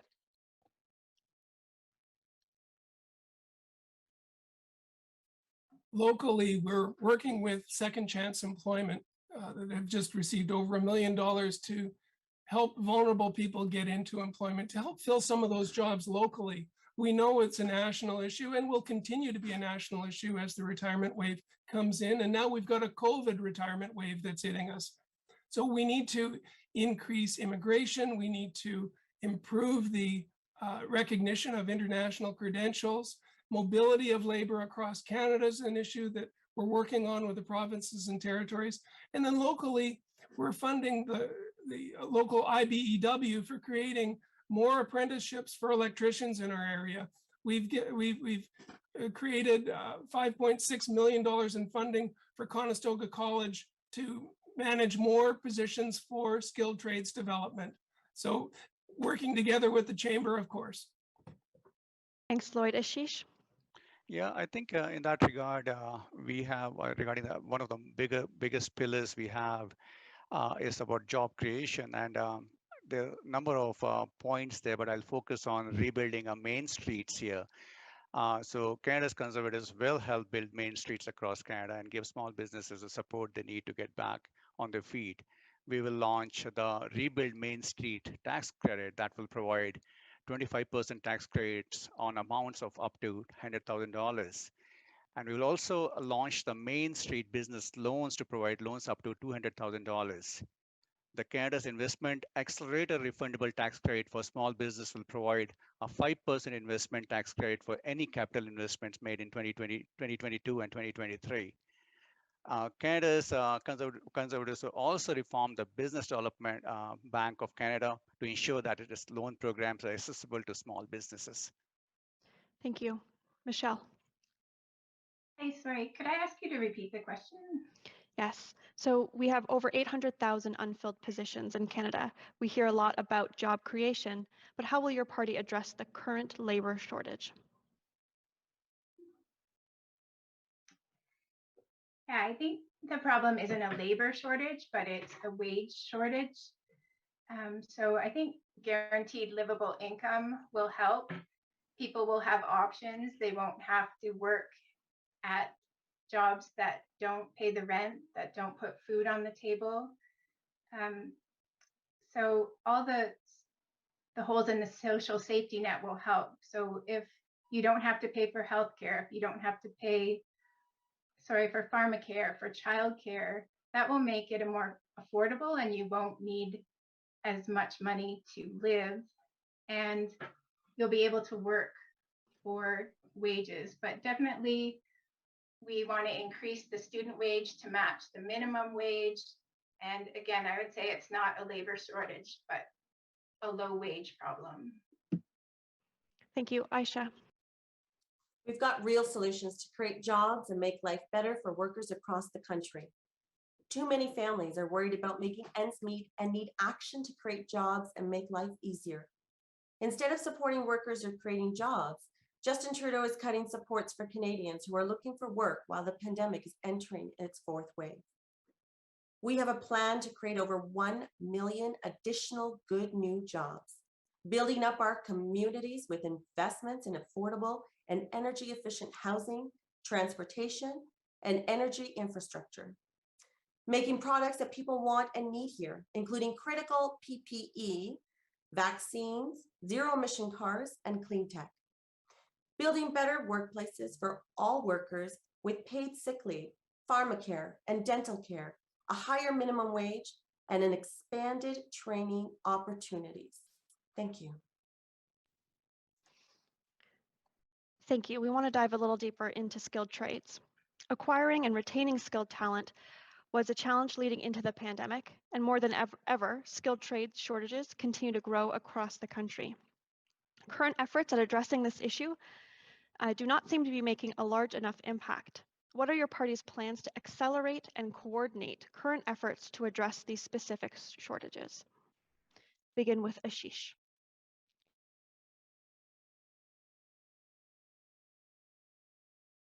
Ashish, you're muted.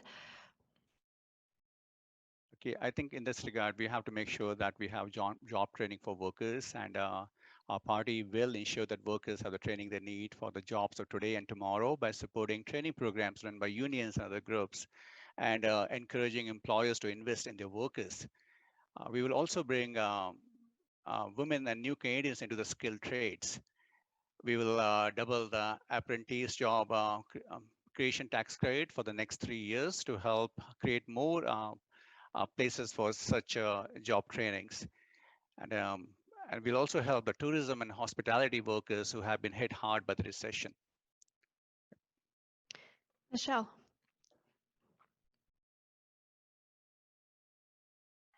Greens advocate for free post-secondary education, and that definitely includes skilled trades. So we're hoping that if the programs are free, that more people will sign up.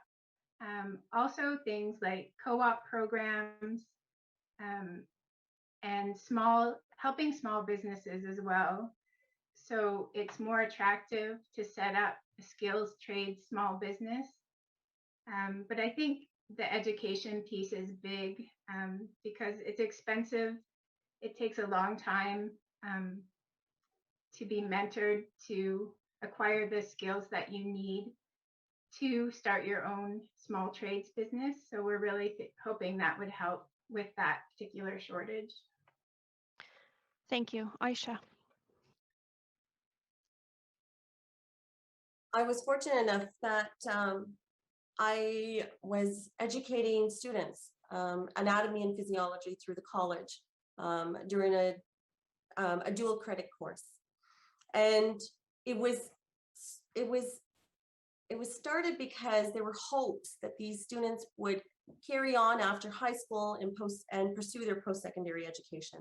But what I learned was that many of these people, or many of these students, bright students, had opted not to go to college or university because they couldn't afford it. This is an affordability issue. This is about a government that needs to support our future.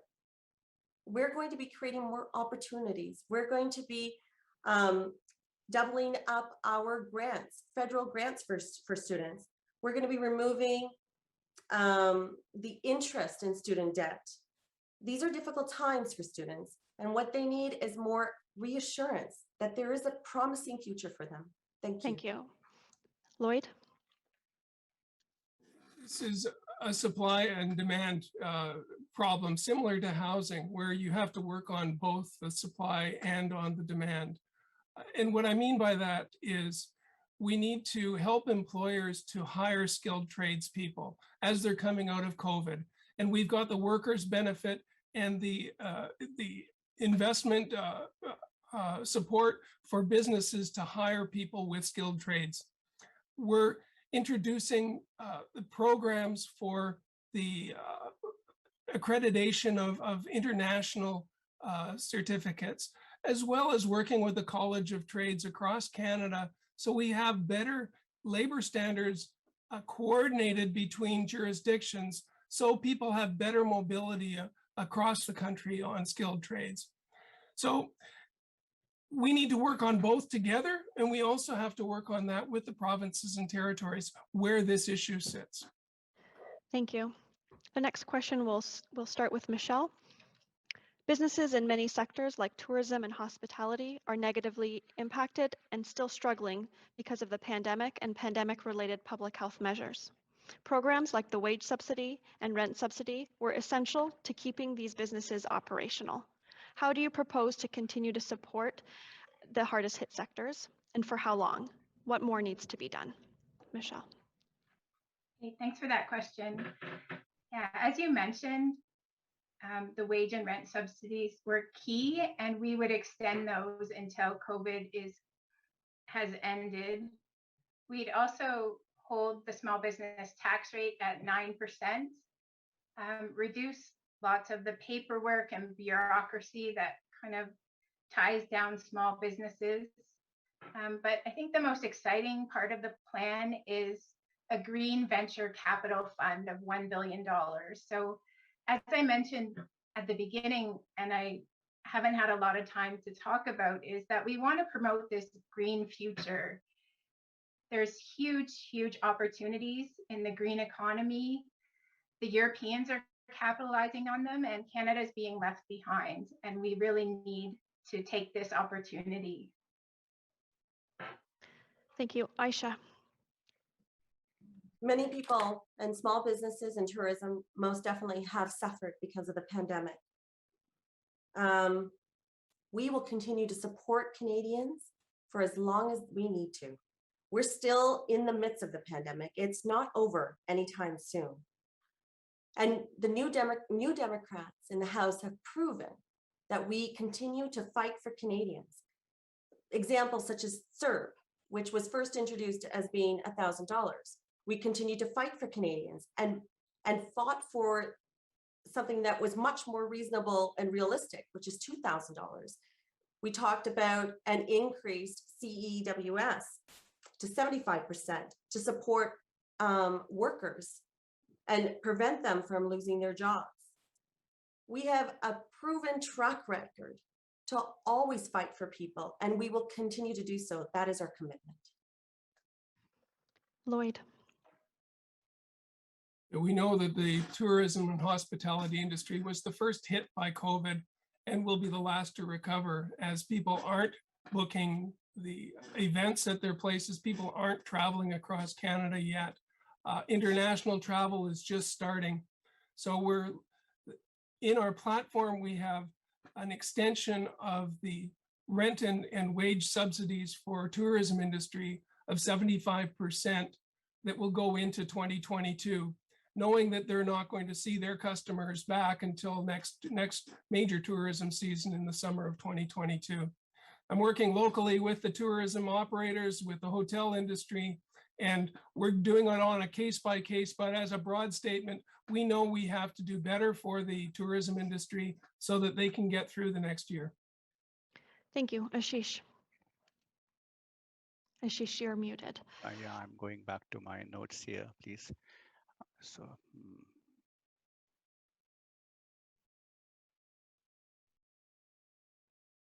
my word is not moving here. Okay, so but I think I'll stick on to my points with we'll give small businesses the support they need to get back on their feet actually, and we will launch the Main Street business loan, provided loans up to $200,000, and the Canada's Conservatives will launch the Rebuild Main Street tax credit.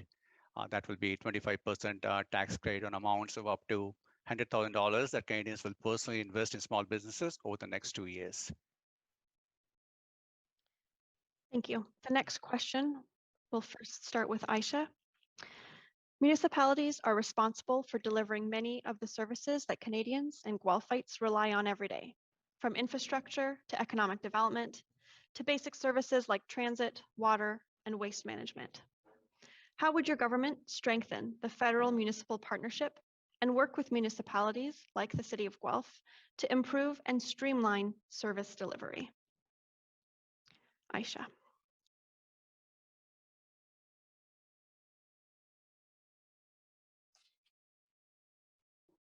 People in cities, towns, and rural areas are tired of waiting for the transit that works for them.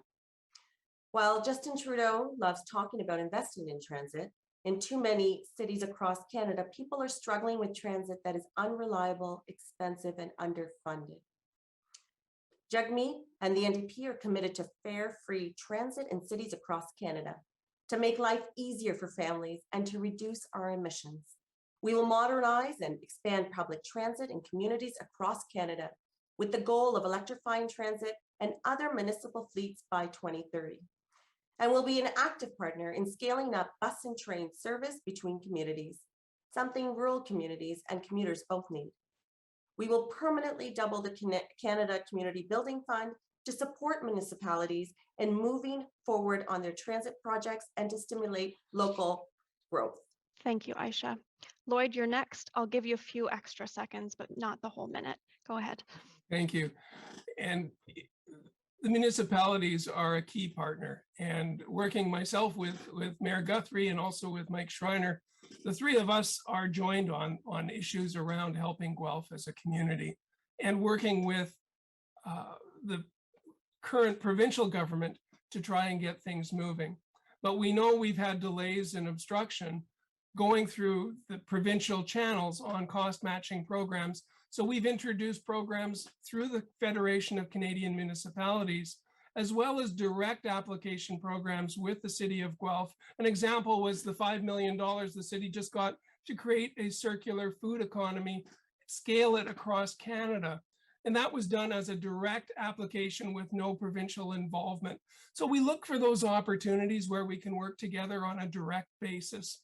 And transit was mentioned. We were able to work with the City of Guelph to get 35 electric buses into Guelph and an upgrade to our transit garage that could then house the charging stations for those buses. 3 separate applications originally weren't connected together. We connected them together and were able to get that project landed for Guelph, and it's going through implementation now. Thank you, Lloyd. Ashish? Ashish, you need to unmute for every question. Can you repeat that question for me, please? Certainly. So the question, the core, is about how your government would strengthen the federal municipal partnership and work with municipalities to improve and streamline service delivery.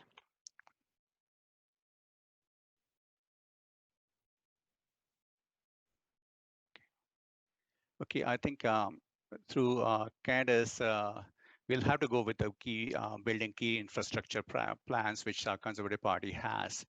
Okay, through Canada's recovery plan, we'll make significant investments in infrastructure to create jobs and get the economy moving.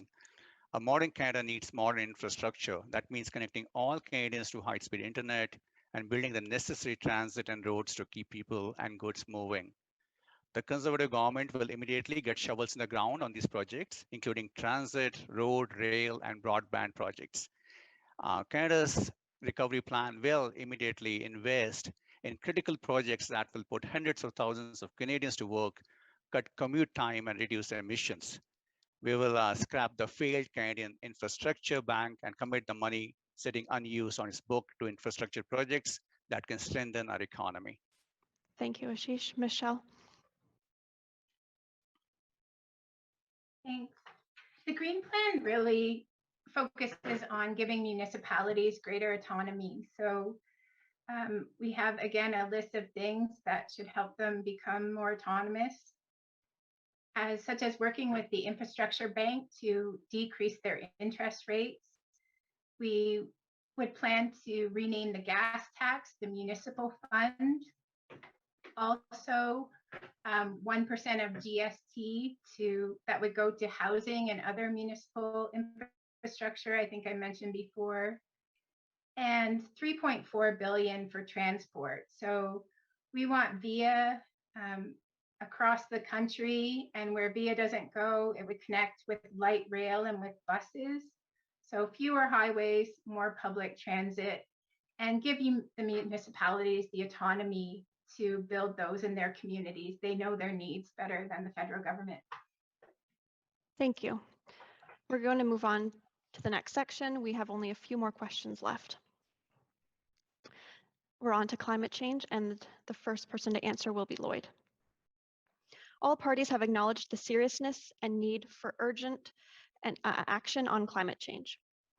What are you doing personally to fight climate change, and how will you impact your party's approach to accelerating action?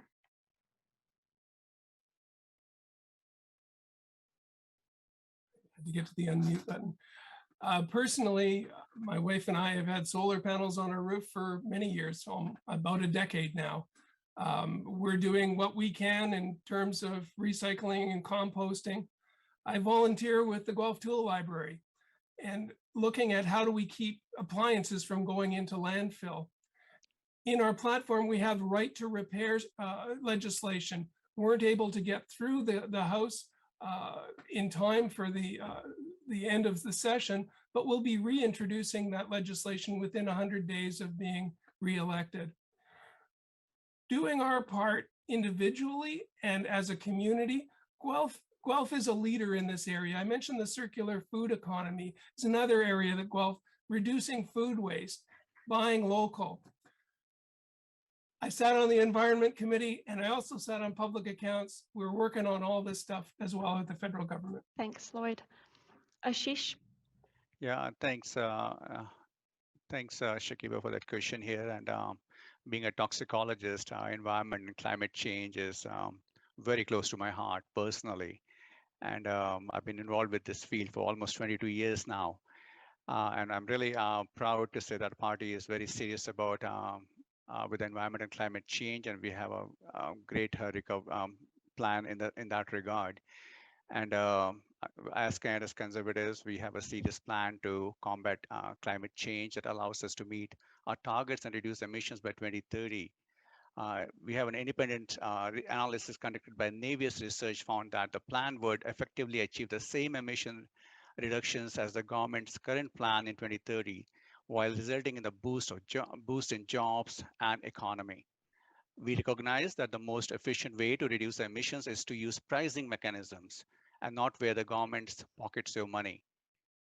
We will fight climate change and protect the environment, but we won't do it on the backs of hardworking Canadians or by hurting the economy. Ashish, thank you. Michelle? Personally, I like the phrase, be an imperfect environmentalist. So don't wait till you're perfect to take action. Eat vegan sometimes, use what you have, research new things. It was really important to me that we walk the talk in my campaign. So for residential lawn signs, we have reusable shopping bags instead of plastic signs. And on Friday, we're having volunteer appreciation. So instead of printing t-shirts, the Guelph Tool Library is going to come by and silk screen our logo on existing t-shirts. With respect to what the party's going to do, I really believe the Green Plan is the only plan that will really get us where we need to be on climate change. And hopefully we'll have a bit more time to talk about that, but 60% reductions by 2030 and a whole list of other things. Thanks, Michelle. Aisha? Lloyd, I believe that you are sincerely committed to action on climate change. You said in your ad in the paper this week that you have obtained funding for planting 1,500 new trees in Guelph and for installing 30 EV charging stations. Those are great things. The problem is you don't seem to recognize that this is a global crisis. We can't tackle it by just planting trees around town. We need transformational change of our economy and our lifestyles. While Mr. Trudeau has been Prime Minister, Canada's greenhouse gas emissions have increased every year. He set up a carbon tax, but then he gave the biggest corporate polluters exemptions from it. And then he bought an oil pipeline with taxpayers' dollars. You can set targets, but you'll never reach them if you're running in the wrong direction. Oh, and Ashish, your leader can't even convince his own party that climate change is real. Thank you, Aisha. Lloyd, I'm going to give you 30 seconds. Thank you. And just to emphasize that I absolutely see that climate change is a global crisis. We have to do what we can as individuals, as a community, as a province, and as a country. The federal program is there to backstop provinces so they can have pricing mechanisms in place. And we are exceeding our 2030 targets. We're on track to save 36% greenhouse gas emissions by 2030, now increasing those targets to 40 to 45%, and we'll continue to do so as we accelerate forward. Thank you. Ashish?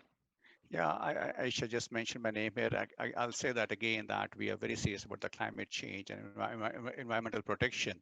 But we will fight climate change and protect the environment. But as we say that we have families which are dependent upon fossil fuels, so we have to transition out of it. So there's a human component to it. We can't immediately stop these things. We have to transition out of them. And I think that would be my answer there. So we have to be cognizant of the fact that Albertans are our fellow Canadians. So we have to, we can't just stop fossil fuels instantaneously and let those families suffer. Okay, thank you, Ashish. Actually, you will be the first to begin the next question, still on climate change. How does your party plan to address climate change while maintaining a competitive business environment?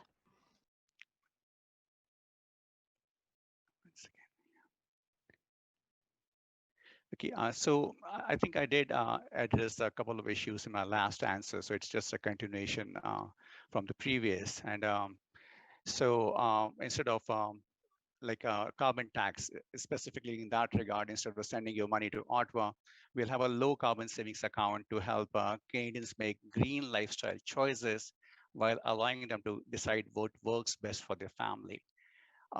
Regarding the low carbon savings account, Canada's Conservatives will work with the provinces to implement an innovative and national person low carbon savings account.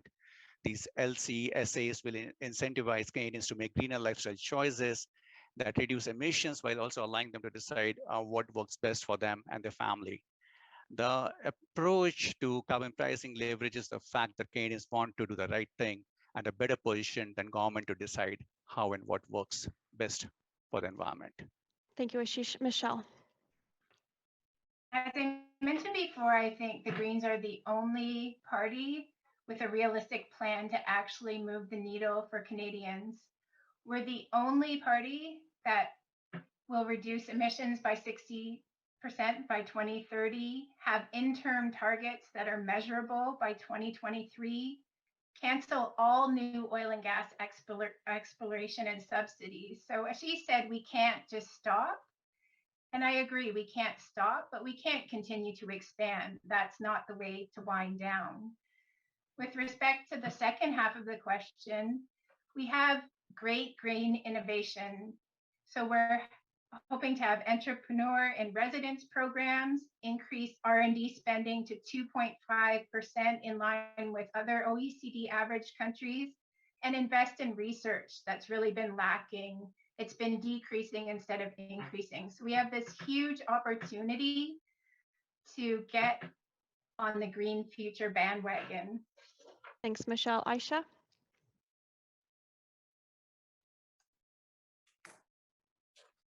Canada happens to be the only G7 country whose emissions have gone up since the Paris Agreement. Under Trudeau, we have the weakest 2030 climate target of any G7 country. The Liberals have spent more on fossil fuels on average compared to Stephen Harper and the Conservatives. The NDP is committed to creating hundreds of thousands of good-paying jobs by investing in clean energy, energy-efficient, affordable homes, electric transit, zero emissions vehicles, retrofit all homes across the country, and create a climate bank to invest in fighting the climate emergency instead of an infrastructure bank that only aims to enrich the rich investors. Thank you. Thank you, Lloyd. Thanks, Shakiba. It's a challenge to do these answers in a minute. I'm going to focus on a very narrow area because of our time limitations, and that's the zero emission vehicles and the Net Zero Accelerator Fund, an $8 billion fund to help businesses accelerate to net zero. I co-chair the Automotive Caucus, huge opportunity for Canadian businesses that are feeding into the supply chain now that all of the Detroit 3 are going to be going to zero emission vehicles on their assembly lines. So there is an economic opportunity as we accelerate into the next green economy coming out of COVID, and Guelph is going to be very well positioned to participate at all levels of that. Thank you, Lloyd. Before moving to closing remarks, I'd like to ask a question about accessibility. And we will begin with Michelle. According to the 2017 Canadian Survey on Disability, more than 6 million Canadians aged 15 and over identify with having a disability, and it is expected that the actual numbers are likely higher than that. However, only 60% of Canadians with disabilities aged 25 to 64 are employed, compared to 80% of Canadians without disabilities. People with disabilities earn less than Canadians without disabilities and are more likely to live in poverty. How will your party improve accessibility and promote inclusion for everyone in Canada? Michelle. Thanks for the question. The first thing the Greens want to do is create a disability act. So right now, there's lots of kind of different hodgepodge policies that are meant to help people with disabilities. So we really want to bring it under one umbrella and focus on what people with disabilities really need. As I said before, we'd mandate 30% of housing, new housing would be accessible for persons with disabilities. And of course, guaranteed livable income and mending all the holes in our social safety net are going to make life better. Because right now, people can't live on what they get with disability support. But if their housing was affordable, they had a guaranteed livable income, they didn't have to worry about healthcare or pharmacare, life would be a lot better. Thank you, Aisha. Too many barriers continue to exist for Canadians living with disabilities, and it's time to take action now and change it. Canadians living with disabilities and their families deserve equality, accessibility, and inclusion. The Liberals are all talk and no action on disabilities. It took them 4 years to introduce an Accessibility Act that was deeply flawed and still hasn't been completely fixed. Jagmeet Singh will fight for Canadians with disabilities by fixing the Accessibility Act and working to improve accessibility, including making standards more enforceable, by expanding and improving employment programs, and by working with Canadians living with autism spectrum disorder to create a national autism strategy. This will give Canadians that have autism an opportunity to use their voice and to speak for themselves, a seat at the table, and it is so important. Thank you. Lloyd. Thanks.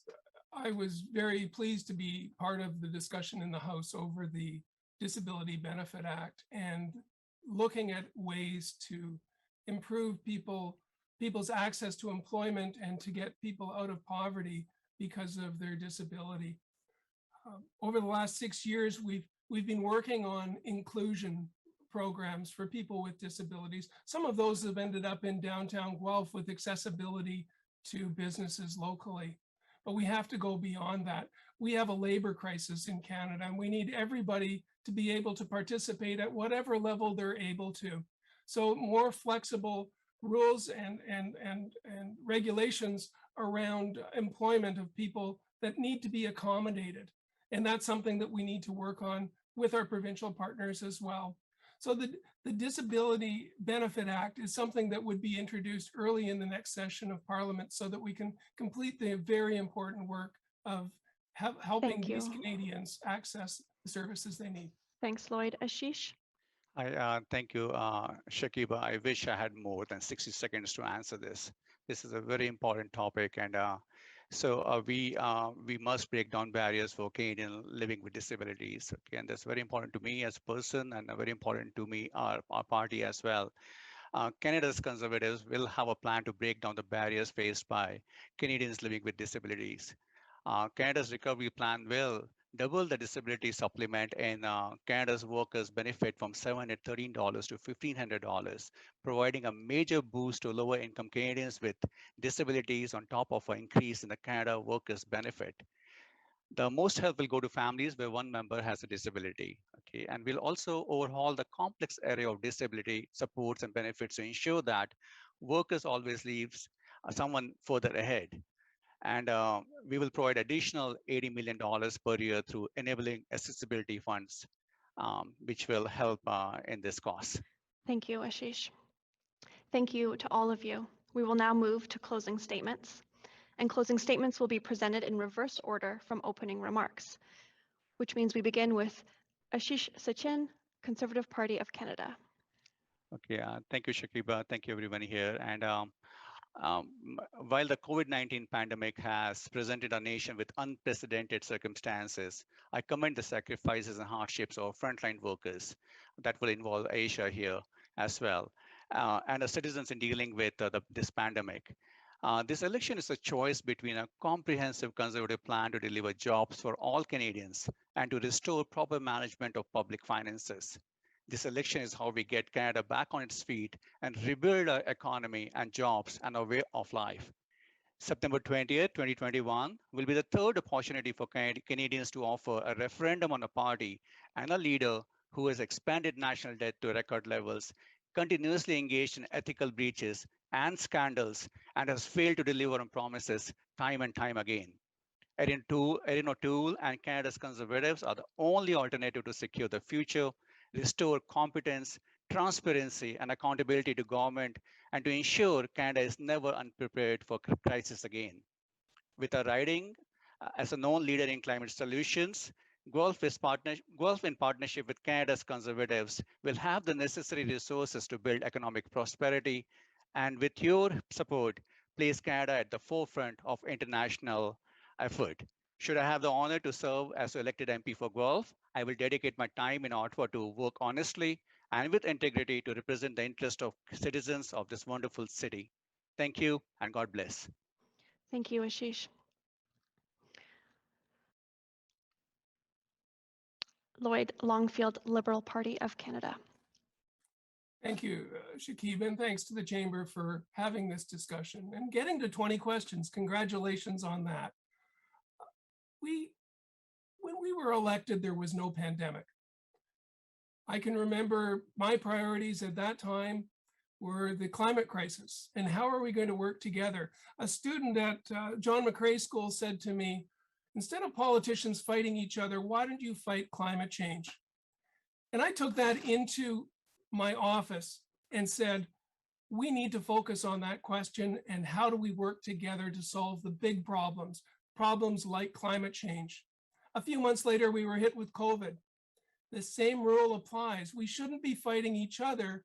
We need to fight against COVID to get Canadians back on their feet and to get us through this health crisis that we're facing globally, positioning Canada to lead on our way out of the health crisis and into the next economy. So working together, not fighting each other as politicians or different orders of government. How do we work with the municipality, the provinces and territories, Indigenous partners to solve the big problems together? The problems that will solve the climate crisis, but will also solve the health crisis and get us all back on our feet working together. Thank you, Lloyd. Aisha Jangir, New Democratic Party of Canada. Thank you. Friends, New Democrats are different. For our whole history, we have fought for better working conditions and standards that lift everyone up. We know that good jobs treating people fairly make a difference to Canadian families, and that's setting Canadians up for success in the work world of the future benefits us all. New ways of thinking can shape the recovery from the COVID-19 crisis, help make our economy fair, and deliver the results we all want. What we have seen over the past 6 years is a Liberal Prime Minister who loves to say the right thing, to promise to address the issues that matter to Canadians, but with no intentions of delivering them. Liberals have been promising pharmacare and childcare for decades. Earlier in the debate, Lloyd admitted that there are cracks in the healthcare system. And I thank you for admitting that they are cracks. There's more than just cracks. But he blames Harper, he blames the provinces, and he never accepts his government's own responsibility. In May 2020, 15 months ago, Jagmeet Singh called on Justin Trudeau to introduce paid sick leave. He said provinces need to look at the way to deliver sick leave directly through employers, which the federal government can't do. On September 20th, I hope that you will consider electing me as your MP so that I can fight for you every single day. Thank you, That's my Aisha. pledge to you. Thank you. Michelle Bowman, Green Party of Canada. Thanks again to the Chamber and the other participants and the audience. This was my first debate, so I'm new at this. What I'm going to say is the window to avoid the worst effects of climate change is closing this decade. So this is Canada's last chance, last election to do our part to tackle climate change. In another 2 to 4 years, it's going to be too late. We have this enormous opportunity of a lifetime to capitalize on the new green economy. COVID highlighted so many social safety net problems, and the research shows that it saves money to pay for these things beforehand, before people get in trouble. Guaranteed livable income, pharmacare, housing. The last thing I can promise you is better governance, more cooperation. I've heard about cooperation and everyone saying they want to, but they're still taking pot shots at each other. And I want to be your green voice in Ottawa, and I can't get a majority or a minority, but I can expose policies that put a small number of people profiting over people in the planet. And that's how I'll make a difference in Ottawa if you elect me. Thank you, Michelle. Thank you, everybody. This concludes the debate. I'd like to thank the Guelph and District Association of Realtors for supporting this event. Thank you to the audience who joined live this afternoon. And I would also like to thank the candidates for your commitment and desire to serve our community. As a reminder to everyone, you may vote now at our local Elections Canada office at the Silver Creek Center Plaza. Recording in progress. Just making sure that the recording's still live. So I want to just flag to everyone that you may vote now at our local Elections Canada office and at advanced polls on September 10th, 11th, 12th, and 13th, and on Election Day on September 20th. Your voice and your vote matters. Thank you, everyone. Have a great rest of your day.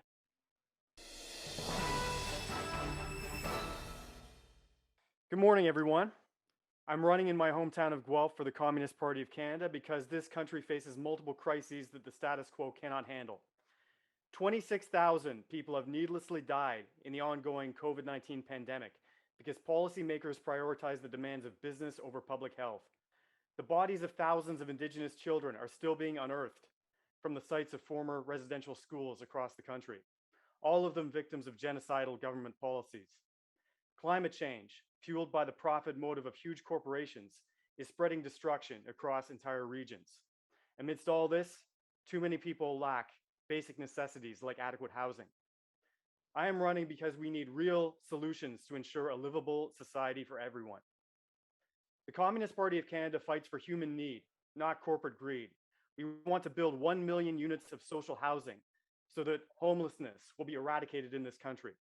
We want Medicare to be expanded to include pharmacare, long-term care, vision and dental care, and mental health. We want harm reduction and safe supply policies to reduce overdose deaths. We want an immediate end to the colonial policing of Indigenous people. Treaty rights and Indigenous sovereignty must be guaranteed. We want the immediate cancellation of all pipeline projects and a serious and systemic transition to green energy. And we want a foreign policy dedicated to peace and disarmament. In short, we want people to live and live with dignity. You can find out more by visiting votecommunist.com. Thank you.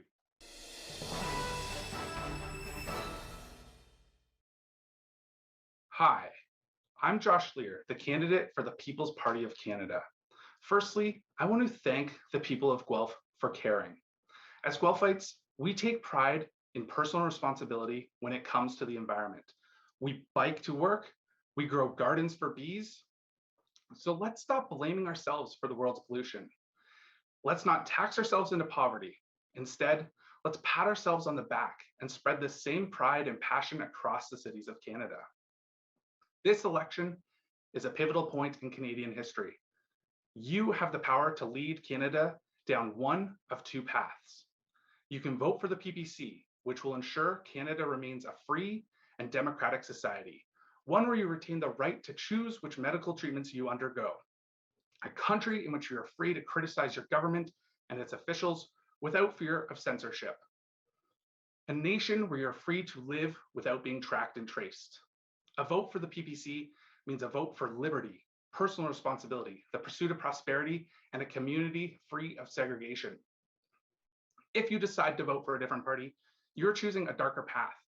You're choosing a future that resembles nothing of the Canada our veterans fought so hard to defend.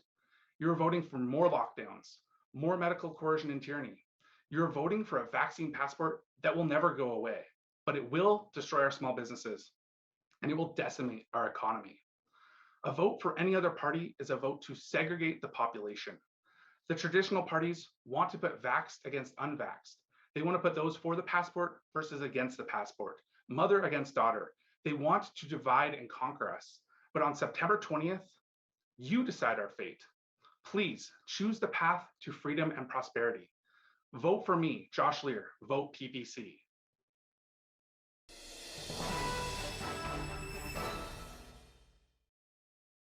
Human-caused climate change threatens our survival and our children's future. Canada warms at twice the global rate. Liberal and conservative inaction pushed us into a climate breakdown by increasing subsidies to fossil fuels, animal agriculture, forestry, and overfishing, the worst contributors to climate change.